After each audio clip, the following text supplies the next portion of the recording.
This is the presentation video of the lab assessment 4 of the subject network and communication. So the topic that I have chosen is unicast. So before starting the video, I will give a brief definition of what is unicast.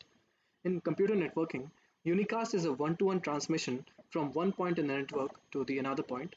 That is, there is a sender and a receiver, which is identified by a network address.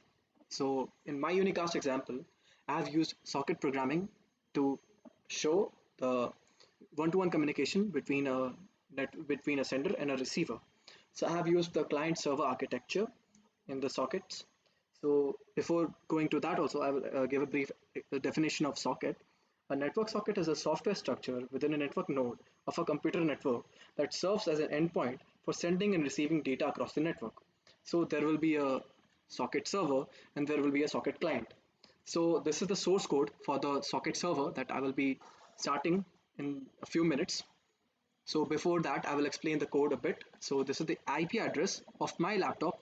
My laptop will act as a socket server, and the device, this is my screen of my phone's screen that I'm sharing. This will act as a client which will connect to the server, and a one-to-one communication will take place. So this is the IP address of my laptop. I can show you real quick. So this is my router's web page, and this is the IP address that I will be binding my laptop to, which is 192.168.0.110, and that is the IP address that I have specified here. So I will quickly start the server. So the server has started on internet address 192.168.0.110, which is a IPv4 type address. Now I will start my application. So the application is running, but it's not connected to the server. So I will click the connect button.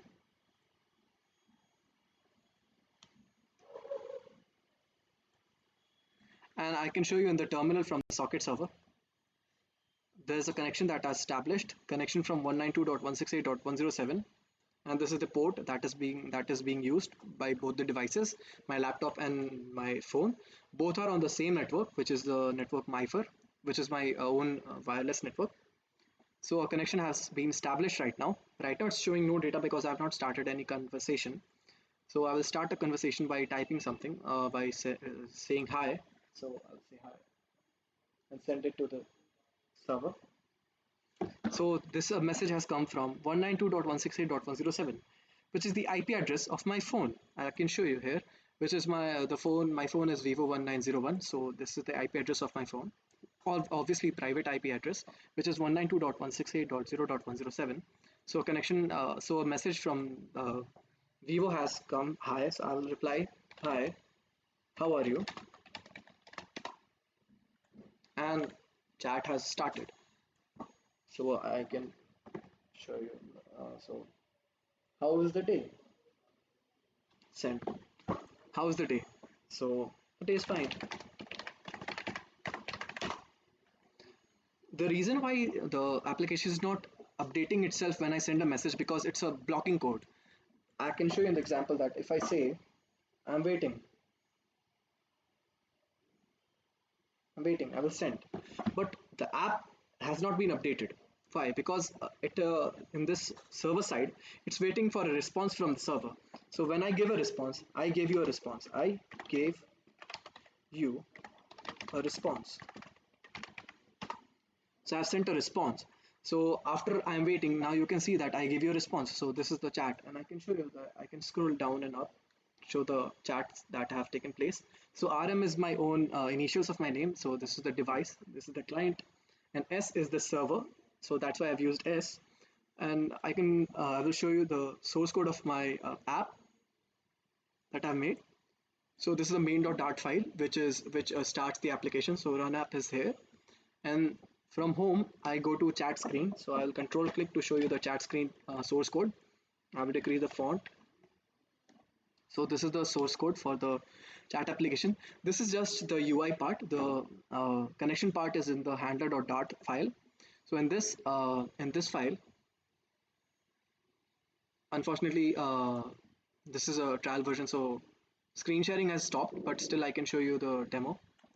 So here, this is socket that I've established. So this socket is connecting to the server, which is 192.168.0.110, which is my laptop. So I've just hard coded this IP address because communication could have been taken place between using my using my public IP address, which is this one, my IP. But that is a bit insecure because anyone can, if anyone knows my IP address, then they can connect to it. But it will change after some time. So this is the source code of my application. So after connecting, I listen to a stream. So this is a stream. So a socket establishes using TCP/IP protocol. So I listen to the stream, and when I send any data, so it listens for any data that it listens for any response that comes from the server side, and that socket I give it to the I instantiate to the display socket variable, and from that display socket variable I use it in the widget, which is the stream builder widget, which updates the UI in automatically when new data has been new data comes from the server side. So it updates the UI accordingly. So this is the and this is the demo of my video. Thank you.